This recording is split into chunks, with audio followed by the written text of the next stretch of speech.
There are a lot of mental health experts out there that'll give you their list of tips that they think will help. The problem is they're based on their perception of what is right and wrong. At University Elite, we do something different. We treat our patients using sound psychological, neurological, and physiological science. We know what works and what doesn't. We don't get confused with what's right versus wrong. While others continue to struggle with these tips that they've received, we help people gain the long-term happiness and well-being with our approach. Welcome to the University Elite Podcast, where you learn the why behind human behavior and how to live a truly happy life. Now, your host is a combat-proven veteran, physician, master psychotherapist, diet expert, trauma authority, and someone who has everyday common sense, Dr. Hans Watson.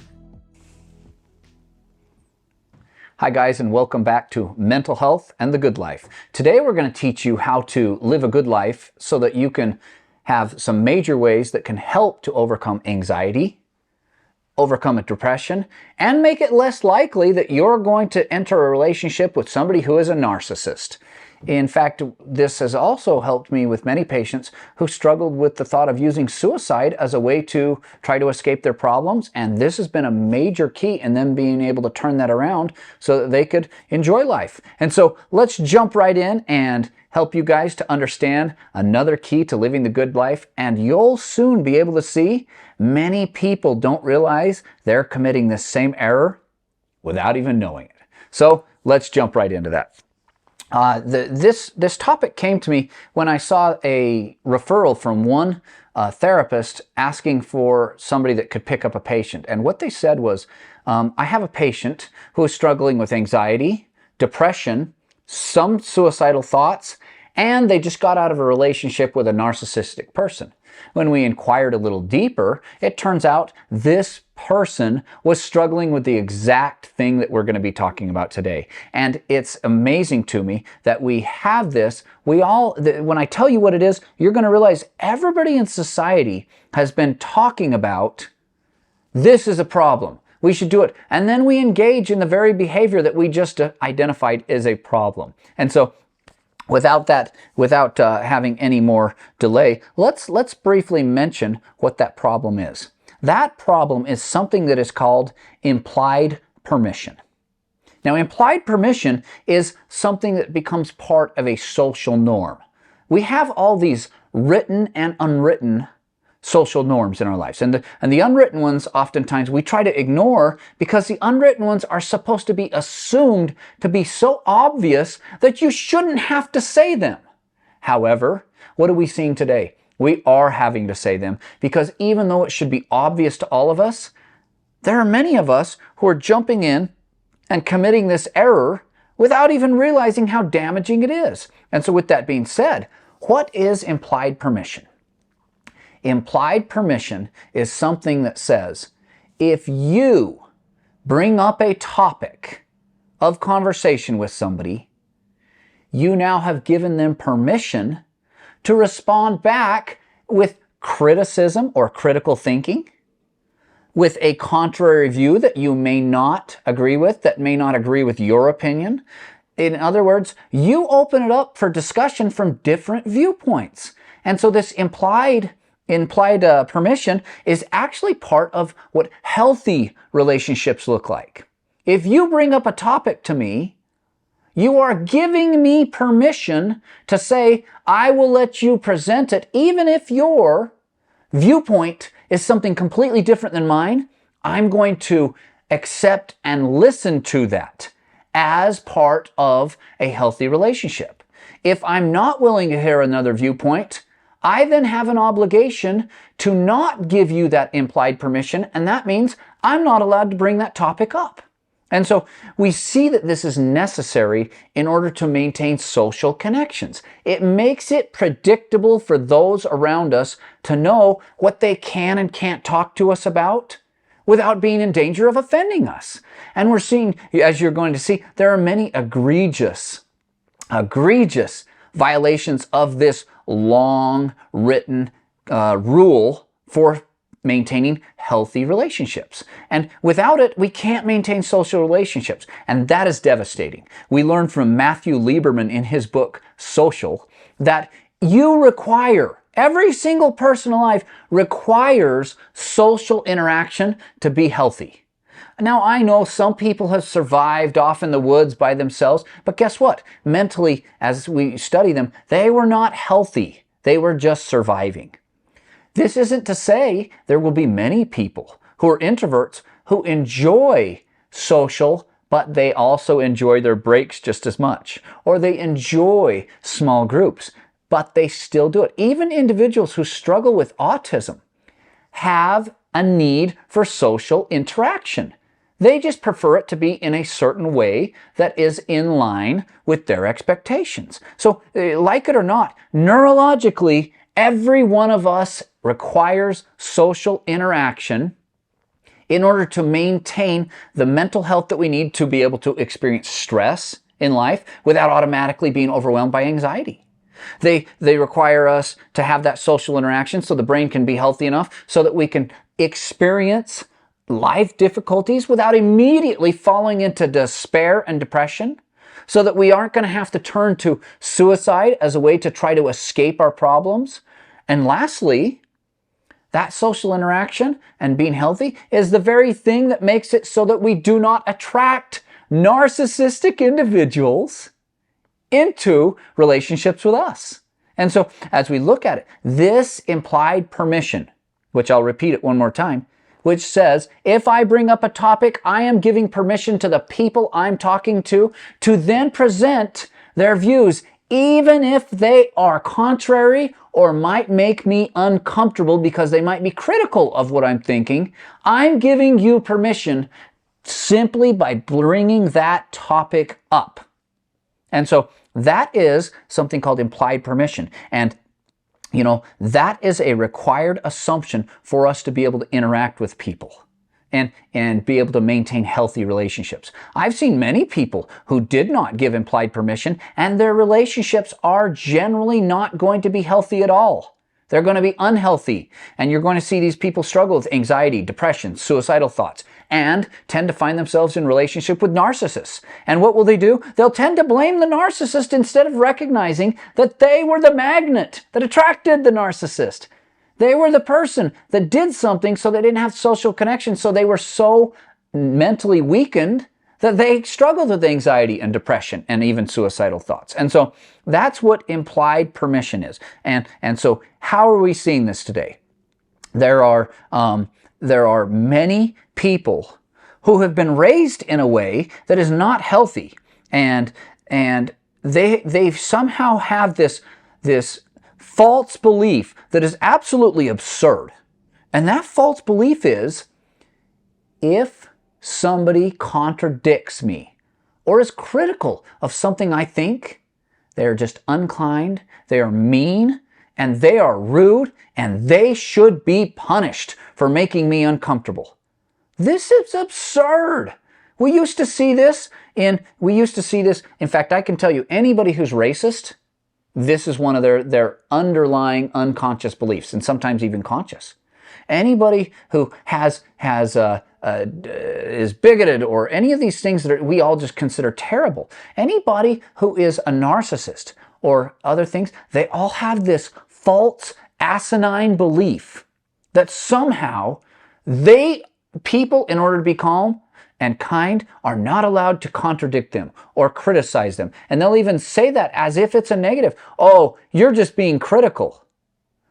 Think of it. We use the term, you should use critical thinking. Critical, by definition, means I'm evaluating whether what you say is true, and I might give something that is contrary or out of line with what you're thinking. And without critical thinking, you cannot maintain a relationship with others. And so what happens is these people will somehow have this belief, and they start to get to the point that they believe, if you ever criticize me, if you ever contradict me and make me face something that I don't want to, you're mean, you're cruel, and that's a false belief. That's nothing more than an asinine belief that somehow they're mean and cruel. Just because somebody criticizes you doesn't mean they're mean or cruel. It could mean I have a mistake, a thinking error that needs to be corrected, and I just don't like the feeling of that. And so we can see some examples of this, and there's some simple ones that came out recently. And what it is this is all going to be based on the same foundation that creates a narcissist. And so isn't it funny that the very thing that people want to criticize is the very foundation they built themselves on? But it's much too painful for many people to recognize, and so they put up a wall and they deny what's evident to everyone around them, but then they themselves will criticize others for the very thing they're doing. Let's give an example of this.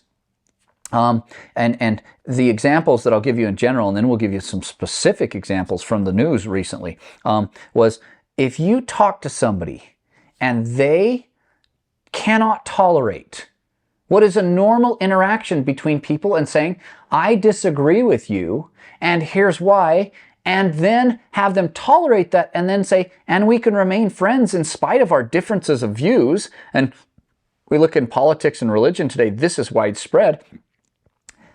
That person is incapable of maintaining a relationship and will be high risk of anxiety, depression, as well as lashing out, or as well as suicide, or even attracting a narcissist if they're not one themselves. And what are the things they will do in order to shut down anybody who brings a viewpoint that's contrary, even though they're the ones who brought up the topic, thus giving implied permission? They will completely put up a wall and ignore that they just gave implied permission because they believe the rules do not apply to them in the same way that they do everybody else. And that's a pretty big generality that many problems have. But it comes to the rules are for you, not me. And that comes to a simple situation where they will lash out in order to shut down the other person from doing it. They will claim that person is unkind after they've lashed out in order to try to justify and not have to face the fact that they're saying, I am too fragile to handle normal human interaction that is healthy. So instead of recognizing that I'm too fragile and weak, I'm going to lash out and pretend like you are the one who's mean because what you said made me uncomfortable. And then they will claim, other people will claim, that's not in line with the religious values. A common thing that I hear is, that's not the Christian way to act because they made me feel uncomfortable, or I considered it rude.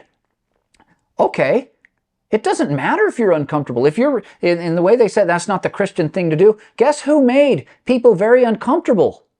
Jesus! Christ, the very person you say you're following. So just because you're uncomfortable, he was perfect according to the Christian belief. Just because you're uncomfortable does not make it wrong. Otherwise, Jesus is wrong, and you eliminate the whole foundation for him being the Savior of the world, the Christ, because he was perfect. And so that tells me that is an asinine belief. Or they'll even get so bad that their denial comes up and they ignore obvious evidence that everybody else can see, or even that an expert comes out and says, here's the thing, and then they ignore it as if that. I get this a lot with people who are doing this, because as a psychiatrist, I work with people whose lives are falling apart, and I help them to put them back together and become much stronger. Early on, they will try to lecture me on psychotherapy. They will try to lecture me on psychiatric issues. And then they will get terribly offended when I'll say, the science just does not agree with you.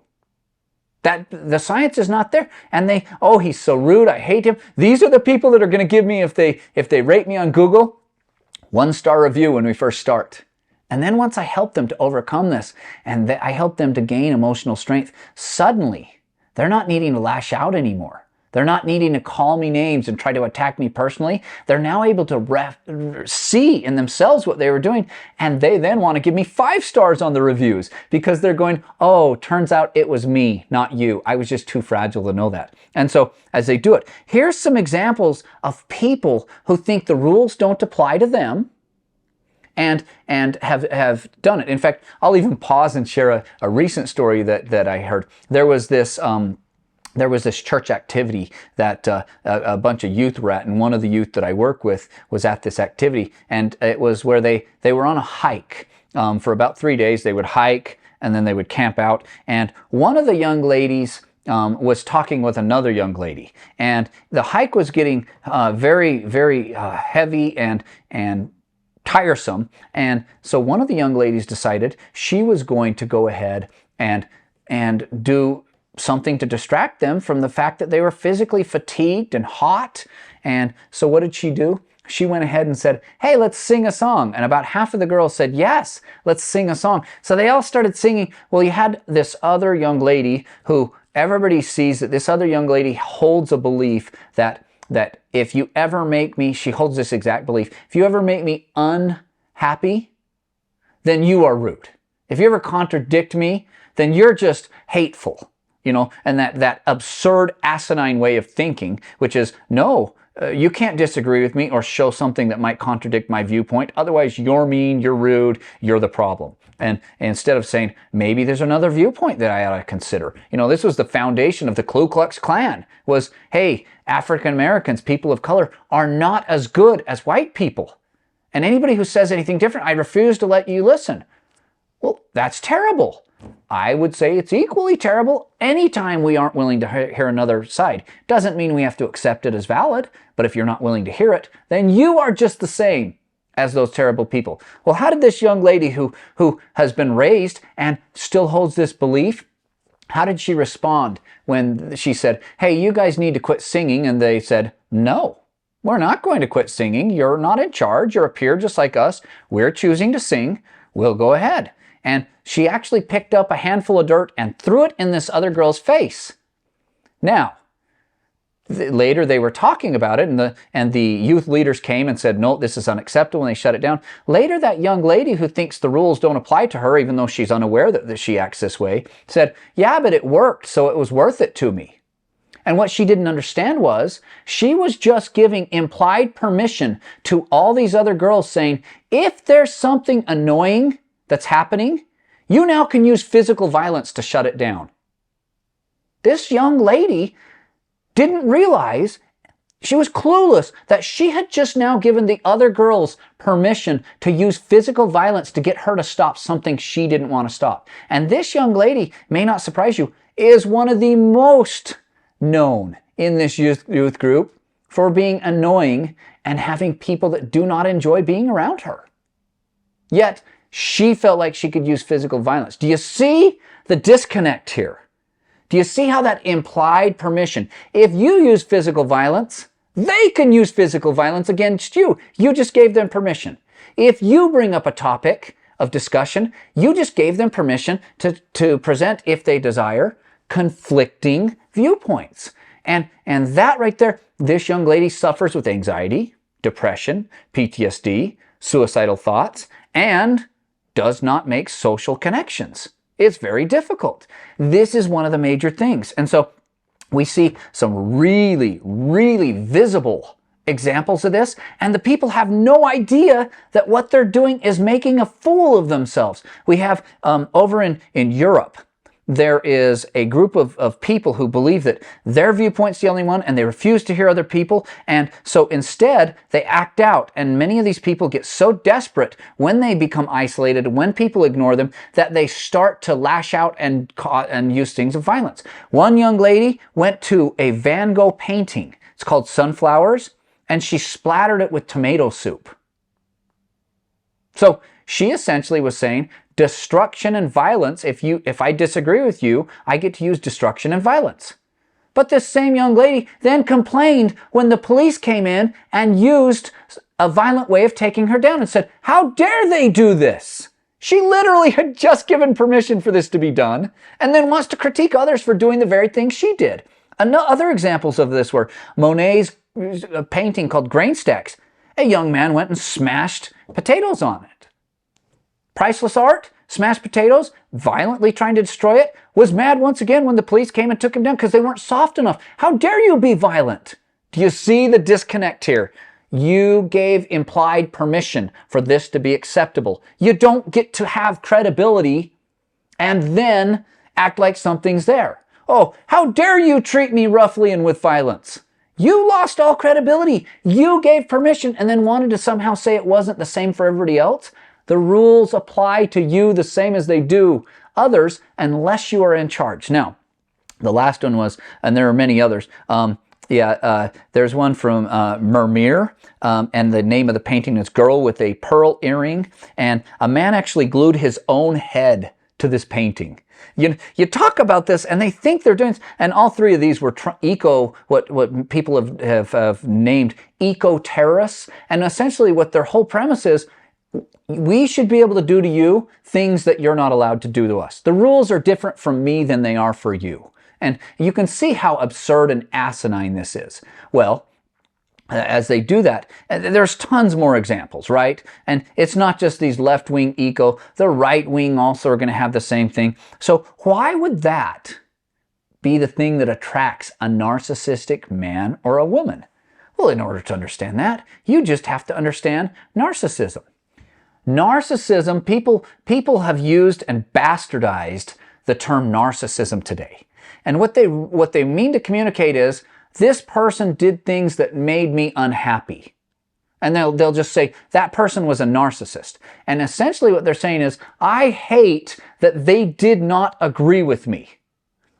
I hate that they wouldn't see my way. Because when we get right down to it, we'll talk about the narcissism, and they lack all the things with true narcissism. They'll have a couple of those little things, but they lack true narcissism. And what they're trying to communicate was, I hate that they wouldn't see it the way that I see it. And it made me feel terrible that they would never accept my way. I couldn't convince them. So what is a true narcissist? A true narcissist is somebody that when they look at themselves, the true heart of hearts, and they get right down to it, they are disgusted with themselves and they feel like they have accomplished nothing and would be completely unworthy, unlovable. These people, when they look in the mirror, are based on a foundation of utter discontent for themselves. And they think if anybody saw what I see on the inside, they would reject me, and that is one of their biggest fears, is that rejection. That fragility is the main thing. So if you're that fragile, what's one way that if you're that fragile, that you can enter a fantasy world in order to defend against what reality is showing you? Well, that is, I'm the greatest. And the thing that gets is they're so fragile that they will actually defend against that and have no clue why, but what they're really doing is unconsciously they're defending against anybody that makes them see reality. These are going to be the people that give you a 1-star review if you're a good mental health practitioner that helps them face the fears and overcome it. And then later they'll give you a 5-star as they change that and they realize they were the problem. But early on they won't. And so narcissists, in order to defend against having to face what they fear, which is other people knowing just how pitiful and terrible they are, they will actually then create a facade of how great they are. And they will attack anybody who points out anything that shows that they are not great, because it causes a danger where they might have to face their fear that they're not as good as this pretend world they've created. Thus the reason many of my narcissistic patients will lecture me on psychiatric issues. And they're not doctors. They haven't done a psychiatry residency, and they haven't studied every day for 17 years like I have. Yet they're lecturing me. They will tell me what bipolar is and isn't. They will tell me what narcissism is and isn't. They will tell me what will and won't work in psychotherapy. Even though if it had worked, would they really need to come in and see me to get to a better level? Doesn't make any sense. That's what narcissism is this baseline. So those are people who can't face reality, and the thing that they can't face big time because it would bring in reality would be contrary views that might show that they were wrong. And now they're facing, I couldn't even get that right. Holy cow, I can't even get that right? That must mean I'm even worse than I thought I was before. I'm even more useless than I thought I was before. See how dangerous that could be to somebody who doesn't recognize their own strengths? So narcissism, well, what is shared with people who can't hear contrary views, even though they may not be able to use the things that they actually do well in order to bolster them up and keep themselves feeling acceptable and worthwhile, they will try to use a counterfeit of saying, look how special I am. Narcissists have to use a counterfeit of saying, look how special I am. That way, I never have to face the reality of what I do well mixed with the reality of what I'm terrible at. That's where narcissism is. And I'm too fragile to handle either of that. So I have to make a false view that I'm competent in areas where I'm really not. And another false view that I'm special. And I am going to defend and lash out at anybody who provides examples that I may not be the best in all these areas where I'm creating a false view. And you've seen it's just the opposite of a confident person. A confident person says, oh, you bet I'm terrible at this, but I'm really good at these things, and that's what makes me worthwhile. And so the difference there. So narcissists will use this pretend competency and being wonderful as something to put up a wall so they never have to face what scares them to death because they're too fragile. But likewise, those people who have struggles with implied permission, they will also put up a wall against contrary views, but these tend to be people who can accept that they're not perfect, but they share with that. And in fact, oftentimes they'll be self-depreciating, meaning I will tell you I'm even worse than is reality. I'm going to go to the other end and say, I'm terrible, there's nothing good about me. Either way, just like a narcissist, I'm not recognizing some of my strengths and balancing that with the weaknesses and then working on the weaknesses. And so what do we see there? We see that if the one person is seeking somebody that's not going to make them face reality, guess who they're going to attract? Other people who are going to want a way to avoid facing reality. So whether you're the self-deprecating person who says, no, I'm not good at it, and then can't make social connections because you can't hear contrary views, or whether you're the one who says, I'm special, and still can't hear the contrary views and can't tolerate the idea of implied permission, which is a foundation to all societies getting along, you're in the same boat. The only difference is whether you're going to talk bad about yourself or talk about how special you are. Either way, that's the difference between a narcissist and, I don't know the name of the other one, they would call them, many times there are individuals who struggle with borderline personality disorder or dependent personality disorder or some different disorders. Antisocial personality disorder is in there too. But you can see how it's the same foundation to both of these. And so we tend to attract people who are similar to us. There's many differences, but our core coping is what we attract. So if you're somebody who cannot tolerate contrary views and you somehow want to eliminate implied permission from life, which secret is impossible, implied permission is required for all people to get along and have healthy relationships. So if you're trying to eliminate that, you are going to suffer from not having connections you need to avoid anxiety, depression, even suicide, and the only people that are going to be willing to tolerate you are other people with the same, and they tend to be, a narcissist always loves to find somebody who is a self-depreciator. And a self-depreciator loves to find a narcissist. They complement each other very well and will enable each other to neither one have to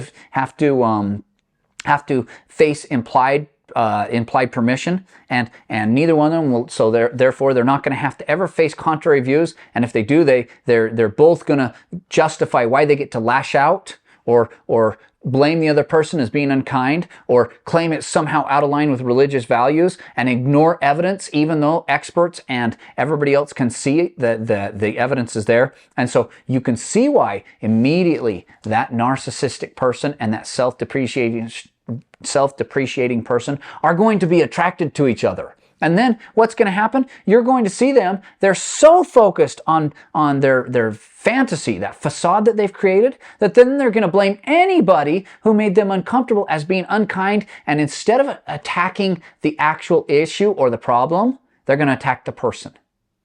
It's a clear, obvious thing. And we see it on, and it's in fact, it's so common today. It's becoming so common. Look at our news stations. We no longer want to present both sides, contrary views, and allow you to consider which one it is, because they know that would force many people to face what they don't want to face. So instead, what do? The news stations present one-sided so that you never have to experience the discomfort of realizing the other side might have something valuable to say. And they further perpetuate this. So if you watch the news stations, isn't it curious that one of the major tactics I do is I say to my depressed, anxious, suicidal, or patients that have trouble with implied permission, as long as you're working with me, I'm going to recommend you do not watch any news. Turn it off. And they huff and they puff, and the ones who do it come back saying, I feel a lot better. And they tend to start to be open to other things, and then we can progress. And so what it really comes down to is, as you look at this, if you want to attract a narcissist, that's easy. Stop other people from sharing things with you that would be critical of what you're doing, because that's contrary to what you think is best. Stop them from giving other viewpoints and identifying the positive in a viewpoint that you don't agree with. You know, I give the simple example. I think Adolf Hitler, was an absolutely terrible person. He is an evil, evil man. And he had many evil people that supported him. But he did some fantastic things. Much of medical knowledge today is thanks to Hitler's unethical medical practices. Do you enjoy your highway system? Hitler is the one who created the Autobahn that we use today. How about your jet airplanes? Do you enjoy jet airplanes and the fast travel we have? Thank Hitler for that. He's the one that put that into mainstream. How about communications, your cell phones, all that type of stuff? Hitler was the first one to start doing advanced communication that eventually led to the space race that gave us cell phones and all these other communications. Hitler did a lot of great things. And I can recognize that without having to say he was a great guy. He was a terrible dude. He was as evil as it gets. But not everything about him was evil. I'm able, and do my best, to be able to see the positive and the negative and still come to the same conclusion. I can hear people disagree with me and still love it. When I was in Afghanistan, and I'm there, and I'm out there fighting in a war, front line, guess what? I was extremely conservative. I only had that one viewpoint at the time. Guess what one guy, a captain that I was with, who was a flaming liberal, who fought right alongside of me. Guess what happened? He ended up sharing things, and I learned a lot of valuable perspectives from the left, the liberal side, and I was right. And guess what it helped me do? Helped me move to the middle, to where I'm not afraid to hear both sides of the story before making my own conclusions. And guess what that did? He and I became great friends, and politically and religiously, we do not agree on almost anything. And I would give that guy a hug every time I see him. He's wonderful. He taught me about rugby. I didn't know what rugby was. And this guy was a great rugby player, professional rugby player. I still to this day would love to go out and have dinner with him. It would be great. We could even talk politics. We'd still be friends. We could talk religion, still be friends. I'm not afraid to. But what it is if I bring up religion, I have given implicit or implied permission for him to critique my views. He gets to be critical of me. I gave him that permission by bringing up the topic. If I hadn't, then he would have a requirement to say, can I bring up a new topic with you and get your permission that we talk about this? And then I'd be able to say, no, I don't want to talk about politics. No, I don't want to talk about religion. But if I bring it up, I need to recognize, because I brought it up, I gave them permission to critique me. I gave them permission to give another thing. I don't have to accept that what they said is true. I don't have to accept it as correct or valid, but I have to listen to it. And if I want any credibility whatsoever, I don't get to then critique them. And so the number one thing you can do to make sure that you are not engaging with a narcissist and are doing the best so that life, and even if it's not the number one, this is still very potent. And make sure that life can't throw its stress at you and automatically have your anxiety turn on and overwhelm you. or have life difficulties happen and not automatically go into a deep depression and not have trauma that happen, because we're all going to have trauma, and not automatically suffer with PTSD and be able to get past any suicidal thoughts? The number one thing that I would suggest starting with is simply realize, if I bring up a topic, I just gave the person I brought it up to permission to critique it, to give a different perspective, or even say where I'm wrong. And I don't get to blame them as being unkind or unreligious or anything else. I gave them permission. I don't have to agree with them, but I don't get to say they are mean, unkind, or anything else. That's just asinine. And that shows somebody who does not understand what used to be elementary or middle school level social interaction. Isn't that sad? Many people today don't have the same social skills that our elementary kids or our middle school kids had years ago. And so that's one reason we bring it up. And so if you want to succeed, simply be willing to hear an opposing view. It's that easy. When you hear a speaker come to your college campus who has a differing view than you, be strong enough to hear their view and not have to lash out. Because you're making a fool of yourself if you do. You're showing the world, I'm too fragile to even hear it. And I'm going to use violence. And the sad thing is, then you don't even realize you're living in a fantasy world versus reality. Reality is, we're not going to say the same thing, and we're both good people. We can view things differently and both good people and even work together. That's the sad thing. Whereas the reality is, there's many people, especially the ones that work with us, that are now saying, I refuse to ever fall into the trap again of saying, I brought something up, but you're not allowed to give a contrary view. I recognize if I brought it up, I've now opened that door, and I have to tolerate that. Otherwise, I'm going to have no credibility. I'm going to be seen as without credit or without being a reasonable person. And they have justification for it. It's a middle school or elementary school level skill.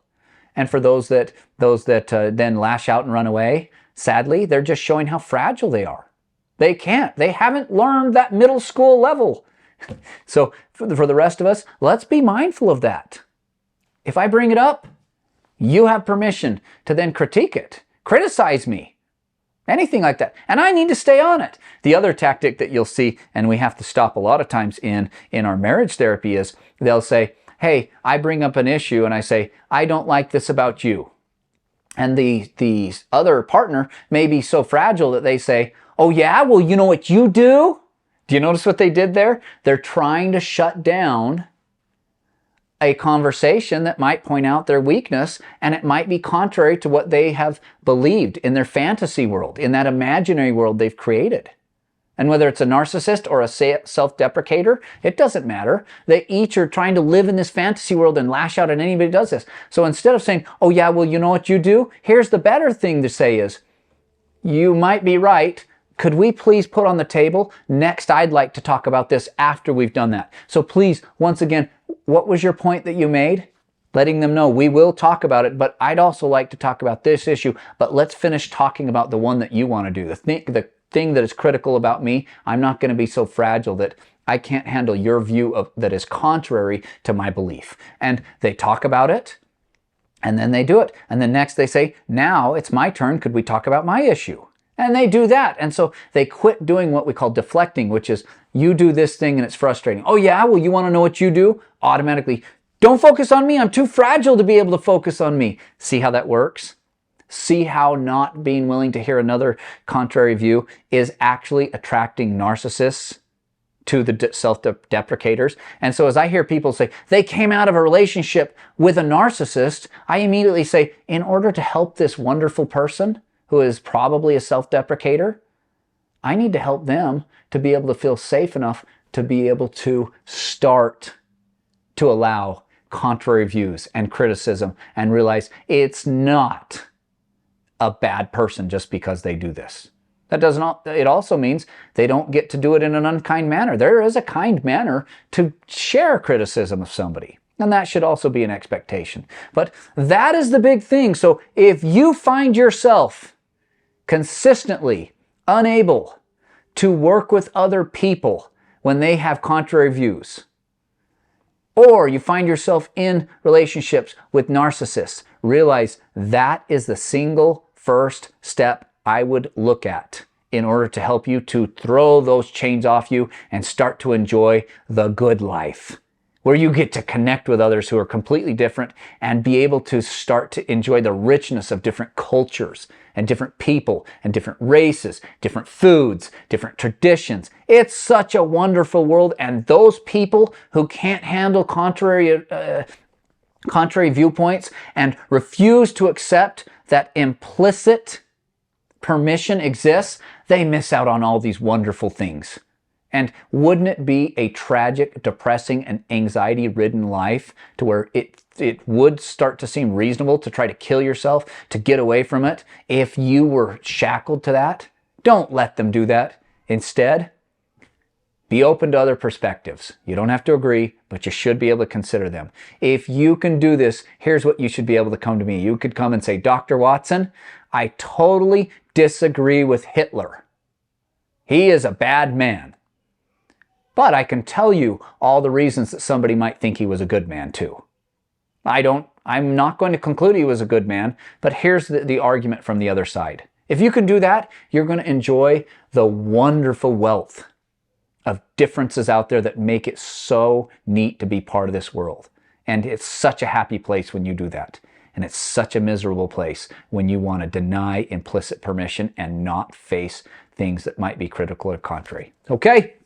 So with that being said, go out there, start doing that, watch for it, and then start enjoying the wonderful life and the new people you're going to meet. It will overcome racism. It will overcome sexism. It will overcome bigotry or any of the other things that are terrible. And you will start to find that you can love people and they will love you back because you will have that ability to connect socially. And that will be the start of healing from anxiety, depression, PTSD, suicide, any of these things, or even heal from a narcissistic relationship.